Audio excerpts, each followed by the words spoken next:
मैं doctor Vaibhav Saxena, I am heading the department of urology, renal transplant and uro oncology, Yashoda group of hospital, Nehru Nagar and Sanjay Nagar. तो जैसा कि हमें पता है कि नवंबर को we celebrated as bladder health awareness month, जिसको कि हम हिंदी में बोलें तो मूत्राशय से संबंधित जो प्रॉब्लम्स हैं, यूरिनरी ब्लैडर जो है उससे या यूरिन से रिलेटेड जो प्रॉब्लम्स हैं उसकी अवेयरनेस, उसकी जागरूकता के लिए इस मंथ को मनाया जाता है। तो इसी कंसर्न में मैं कुछ जानकारी आपको देना चाहूँगा। इसमें सबसे इम्पॉर्टेंट है कि जो पेशाब की थैली की समस्याएं हैं इनको रूल आउट करना बाकी पार्ट से, जैसे प्रोस्टेट की प्रॉब्लम से या लेडीज़ में और अदर प्रॉब्लम से, गायनिकोलॉजिकल प्रॉब्लम से, और स्पेशली बच्चों में ये काफ़ी डिफ़िकल्ट होता है। तो स्पेसिफ़िकली मैं मेल्स जो एडल्ट्स हैं उनके बारे में बताना चाहूँगा, क्योंकि पेशाब की थैली की समस्याएं प्रोस्टेट की प्रॉब्लम से अलग होती हैं। ये उनकी वजह से भी हो सकती हैं, बट प्राइमरीली पेशाब की थैली से भी रिलेटेड बहुत सारी प्रॉब्लम्स होती हैं, जैसे कि पेशाब का बार बार आना या रुक रुक के आना, यूरिन में ब्लड आना, उसमें पस जैसा आना, या फीवर के साथ यूरिन में जलन होना। ये सारे ही लक्षण हो सकते हैं ब्लैडर से रिलेटेड प्रॉब्लम्स के, जिसका कि कारण पुरुषों में प्रायः रास्ते की रुकावट जो कि प्रोस्टेट या गदूद ग्रंथि से होता है, या फिर स्टोन, या फिर इन्फेक्शन, ये 3 मुख्य कारण होते हैं। और अगर ब्लड आ रहा है तो एक कैंसर को रूल आउट करना उसमें बहुत ज़रूरी होता है। तो इस तरह से अगर हम मोटा पेशाब की थैली की समस्याओं को डिवाइड करें तो उसमें इन्फेक्शन हो सकता है, स्टोन हो सकते हैं, प्रोस्टेट की वजह से पेशाब की थैली में प्रॉब्लम हो सकती है, या फिर उसमें पेशाब की थैली में कई बार गांठ बन जाती है, ब्लैडर ट्यूमर कहते हैं जिसको, जिससे यूरिन में ब्लड आ सकता है। तो अब हम शुरुआत करेंगे कि जो कॉमन इन्फेक्शंस हैं ब्लैडर के, वो अगर प्राइमरी कॉज उसका कोई रुकावट या प्रोस्टेट या कोई स्टोन नहीं है तो वो दवाओं से ही ठीक हो जाता है, और उसको एंटीबायोटिक्स और अदर मेडिसिन से ट्रीट कर सकते हैं। सिमिलरली अगर प्रोस्टेट की वजह से यूरिन रुक रहा है ब्लैडर में, या पेशाब की थैली का सेंसेशन कम हो गया है, तो प्रोस्टेट का इलाज करना पड़ता है मेडिकली या सर्जिकली, साथ में कुछ एडिशनल दवाएं देनी होती हैं जिससे कि उसमें आराम मिलता है।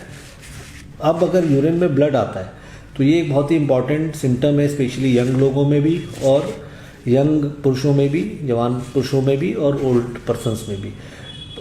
यंग लोगों में मोस्टली ये स्टोन या इन्फेक्शन की वजह से होता है, जिसको कि मेडिकल या सर्जिकल ट्रीटमेंट से, लेज़र के ट्रीटमेंट से ट्रीट किया जा सकता है। जबकि अगर ये ओल्ड लोगों में है तो ये पेशाब की थैली या किडनी या उससे में कैंसर का भी एक लक्षण हो सकता है, तो इसको हमें सीरियसली लेना चाहिए। और अगर इसमें कोई फाइंडिंग आती है तो इसके लिए एक यूरोलॉजिस्ट या मूत्र रोग विशेषज्ञ जैसे कि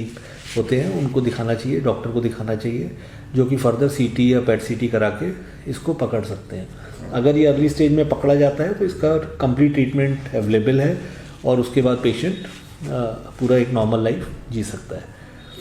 तो ये बात हो गई कि पेशाब की थैली के जो लक्षण हैं वो किन किन बीमारियों से जुड़े होते हैं और उनका ट्रीटमेंट और इवैल्यूएशन कैसे किया जाता है। अब सिमिलरली डॉक्टर प्रदीप प्रकाश हैं हमारे साथ, जो कि यूरो कैंसर के विशेषज्ञ हैं, और साथ में लैप्रोस्कोपी के मिनिमल इन्वेजिव सर्जरी के ये हेड हैं यहाँ पे। तो he will tell about the ladies में या बच्चों में जो ये पेशाब की थैली की प्रॉब्लम्स होती हैं उसके लिए क्या किया जा सकता है, उसको कैसे इवैल्यूएट करते हैं, उनके कारण क्या है और उनका ट्रीटमेंट क्या है।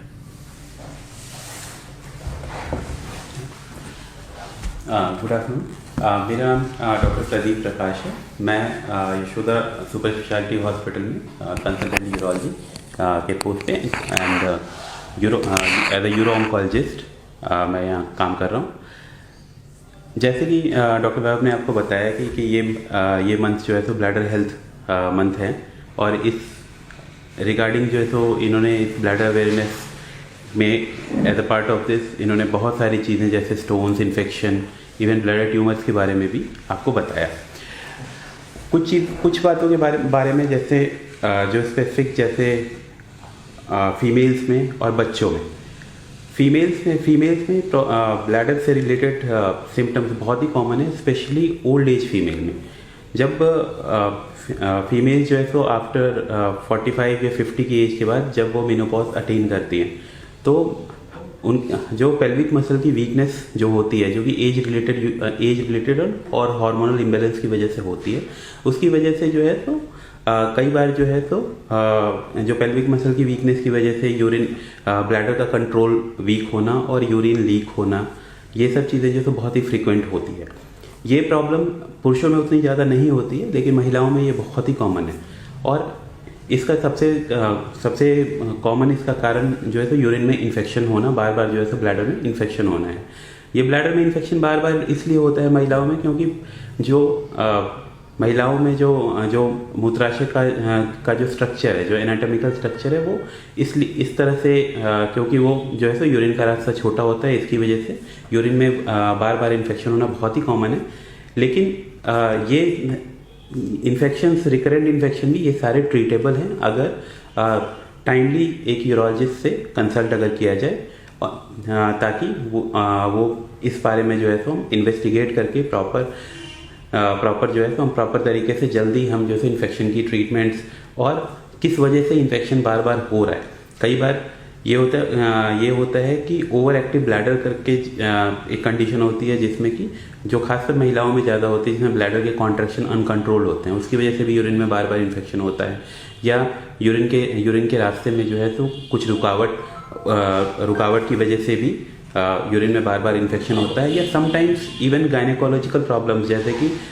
जो यूट्रस, जो गर्भाशय का जैसे पहले की जिन महिलाओं का ऑपरेशन हुआ होता है, क्योंकि पेशाब का रास्ता उसके बहुत ही पास होता है, तो इसलिए पेशाब का रास्ता भी जो है तो उसमें अफेक्टेड होता है और उसकी वजह से ये सब दिक्कतें आती हैं। तो समय रहते जब यूरोलॉजिस्ट से कंसल्ट करते हैं तो ये सिम्टम्स के बेसिस पे जो है तो हम फर्दर इन्वेस्टिगेशन करा के और उसको हम सिम्टम बेसिस पे और उसके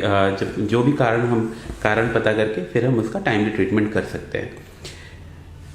जब हम बात करें बच्चों में ब्लैडर की प्रॉब्लम्स की, बच्चों में ब्लैडर की प्रॉब्लम्स बहुत टाइमली डिटेक्ट करना एक बहुत ही इम्पॉर्टेंट एंड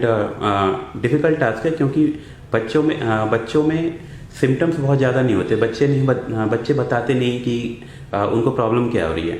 तो यूजुअली जो पेशेंट्स जो हमारे पास आते हैं, जैसे मोस्टली सबसे कॉमन जो कंप्लेन होती है वो ये होती है कि यूरिन का जो फ्लो बच्चे का है वो या तो बार बार वो अच्छे से नहीं आ रहा है, या बच्चा बहुत ही फ्रीक्वेंट यूरिनेशन के लिए जाता है, या दो धार आती है, या समटाइम बेड वेटिंग बहुत ही फ्रीक्वेंटली होती है। तो सिम्टम्स बेसिकली यही होते हैं, लेकिन इसकी वजह से जो कारण है, जो समटाइम्स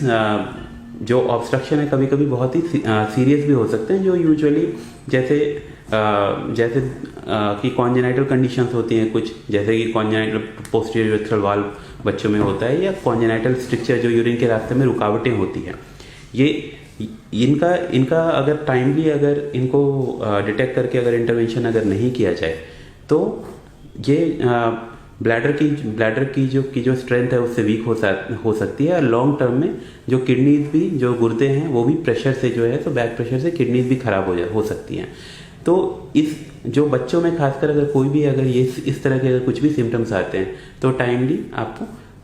एक यूरोलॉजिस्ट को कंसल्ट करना चाहिए, सो दैट कि हम टाइमली मैनर में उसके इन्वेस्टिगेशंस करा के एंड समय रहते, ताकि जो है तो उसके इल इफेक्ट की ब्लैडर में जब प्रेशर बहुत ज़्यादा हो जाता है तो